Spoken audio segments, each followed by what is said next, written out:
não é apenas uma tensão específica ou espasticidade, tal como as encontradas nas estruturas oral ou masoquista. Ao contrário, a rigidez do caráter histérico é um processo corporal total que envolve o organismo como uma armadura. Já havia descrito anteriormente o caráter histérico como pertencendo ao tipo rígido das estruturas de caráter. Neste momento, pode-se dizer que este também é o tipo de caráter dotado de uma armadura. O conceito de armadura ou couraça foi introduzido por Reich para descrever um estado no qual a ansiedade está organizada num mecanismo protetor, que tem como objetivo econômico específico servir, por um lado, com uma proteção contra os estímulos do mundo exterior, e por outro, contra os impulsos libidinais interiores.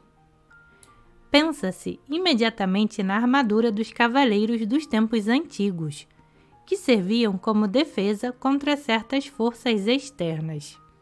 Mais tarde, Reich mostrou que a armadura de caráter possuía uma contrapartida somática, numa couraça muscular dotada da mesma função bioenergética que a armadura de caráter tinha ao nível psicológico. Na medida em que usamos a expressão armadura de caráter como sinônimo de resistência do caráter, não deveremos confundir a armadura com o caráter em si.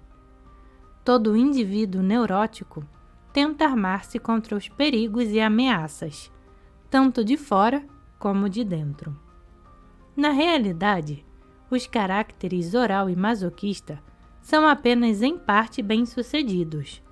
Ambos os tipos estão, portanto, sujeitos a ataques de ansiedade e desenvolveram outros mecanismos para lidar com esta ansiedade. O caráter oral se afasta da realidade para a fantasia ou para a depressão. O masoquista se retira para uma aborrecida solidão. Basicamente, estes são tipos essencialmente não encouraçados e, em consequência, são muito sensíveis aos seus meios ambientes. A habilidade para se encouraçar só está disponível às estruturas de caráter baseadas no funcionamento genital. No caso apresentado neste capítulo, a armadura de caráter tinha o sentido de um aquário de vidro, dentro do qual nadava o peixe. A armadura fornecia proteção, mas exigia isolamento, limitando a mobilidade interna do organismo. Vimos anteriormente que, somaticamente, a armadura é representada pela tensão e espasticidades musculares. Contudo, deve-se fazer uma distinção entre armadura e tensão muscular. Toda a armadura está baseada numa tensão muscular, mas nem toda tensão muscular é uma armadura.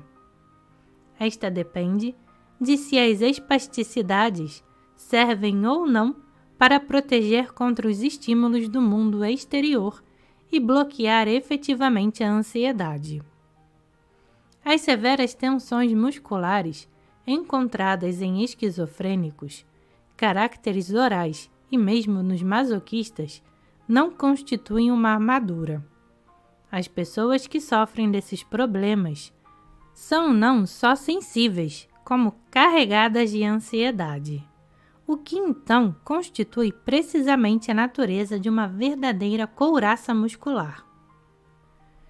O estudo bioenergético da estrutura de caráter histérico demonstra que esta está baseada numa total rigidez corporal. As costas são rígidas, não se curvam, o pescoço é duro e a cabeça mantida ereta. A pelvis é mais ou menos retraída e mantida apertada. Mais importante ainda, a parte anterior do corpo é dura. É a rigidez do peito e do abdômen, o elemento essencial para uma couraça. A frente é o aspecto do corpo macio e vulnerável, sensível, o reino dos sentimentos ternos. Se este aspecto não está protegido, toda a assim chamada couraça das costas não serve para absolutamente nada. Pode-se hipotetizar que a postura ereta do homem, expondo este lado do corpo, requer o desenvolvimento de uma armadura para sua proteção. Este pode ser o caso, exceto que a libertação dos membros superiores para a agressão no animal humano, em comparação com seu uso para o apoio e locomoção nos animais inferiores, equilibra a balança. Na medida em que os braços estão disponíveis para atacar e defender, não existe mais a necessidade para uma armadura. Geneticamente, a armadura se desenvolve através da imobilização da agressão na criança. A agressão não é voltada para dentro contra o self, como no masoquismo, mas é usada defensivamente. Psicologicamente, a armadura é a expressão de uma atitude de endurecimento para enfrentar um ataque, mais do que para revidar. Dinamicamente, a tensão frontal é produzida pela retração dos ombros e pelvis, estirando deste modo os músculos anteriores, ao mesmo tempo em que estão contraídos. Quando frente e costas do corpo estão assim enclausurados, num rígido continente de músculos enrijecidos, podemos dizer que o organismo está encouraçado. Como funciona a armadura ou couraça para bloquear a ansiedade? Estará a energia encerrada dentro dos músculos contraídos? Assim imaginei durante um longo tempo, já que se podia mobilizar uma certa energia através do relaxamento das contrações.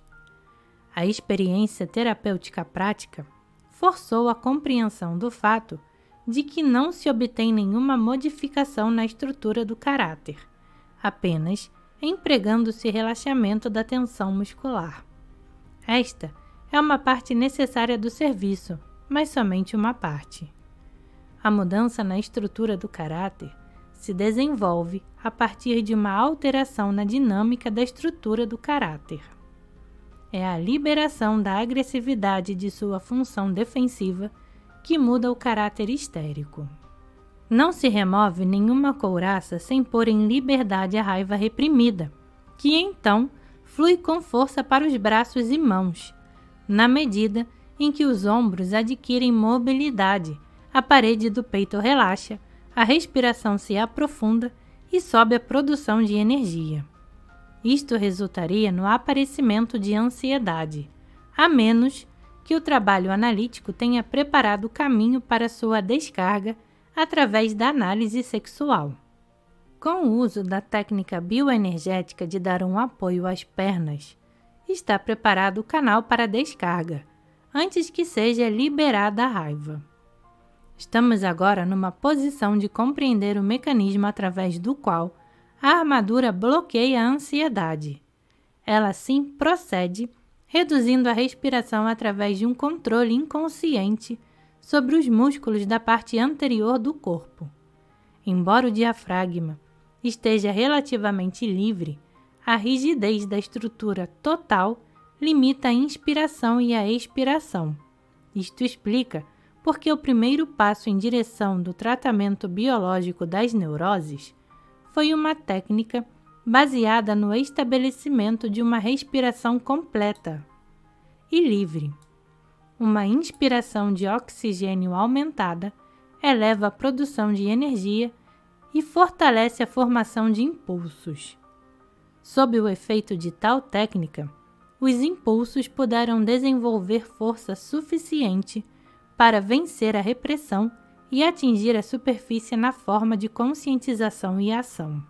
Embora tal técnica tenha um emprego amplo e particularmente válida para as estruturas de caráter, baseadas na manutenção do equilíbrio entre a produção e a descarga de energia, na terapia bioenergética, contudo, a função da respiração está coordenada com o comportamento total do organismo e não é tratada como uma função isolada. Embora a relação entre a produção e a descarga de energia varie de indivíduo para indivíduo, é relativamente estável para todos os caráteres histéricos. Este tipo reúne indivíduos que podem ser chamados de pessoas adaptadas. O perigo desta estrutura reside no fato de que há fortes impulsos inconscientes para quebrarem a armadura, para libertar a pessoa de suas limitações, para torná-la inteiramente viva. Muitos caráteres histéricos buscarão, inconscientemente, situações que os excitem e aumentem sua carga inconsciente. Esta é a explicação bioenergética para o comportamento do flerte. Sob tais circunstâncias, pode resultar uma violenta ansiedade e tornar-se evidente uma reação histérica típica. Se, como um resultado de experiências anteriores, a estrutura contém traços orais ou masoquistas, a rigidez que finalmente surgirá será forte o bastante para compensar essas fraquezas subjacentes. Esta era a situação do caso apresentado no presente capítulo. A extensão da boca, que eu interpretava no nível genital, de acordo com os princípios da análise de caráter, manifesta concomitantemente desejos orais e pode ser considerada também como um traço oral. A rigidez que se nos defronta no trabalho analítico varia enormemente. Enquanto o processo de encouraçamento se inicia com os músculos superficiais, em oposição às espasticidades das estruturas oral e masoquista. Entretanto, sob circunstâncias nas quais é severa a frustração e desfavorável à situação de vida, o organismo pode se tornar mais rígido, menos flexível e o processo ser então estendido às profundezas. Enquanto a perda de elasticidade provoca fragilidade quebradiça, a extensão do processo de congelamento até os níveis mais profundos poderá, na verdade, atingir o centro com seus dedos gelados, resultando uma diminuição permanente da formação de impulsos. Ocorreu um processo de morte real no organismo. O caso citado foi particularmente instrutivo deste aspecto. O outro extremo é um organismo no qual a couraça é muito superficial e tênue. Tais pessoas têm certo grau de saúde e graça, que frequentemente causa inveja. Mas é difícil conceber como, em nossa cultura, um organismo possa escapar inteiramente ileso, sem um distúrbio no seu funcionamento biológico. Neste capítulo, tentei explicar a natureza da estrutura histérica. A rigidez da estrutura corporal é o terreno no qual irrompe o ataque histérico. Restam outras perguntas a serem respondidas acerca desse tipo de caráter. Serão o assunto do capítulo seguinte.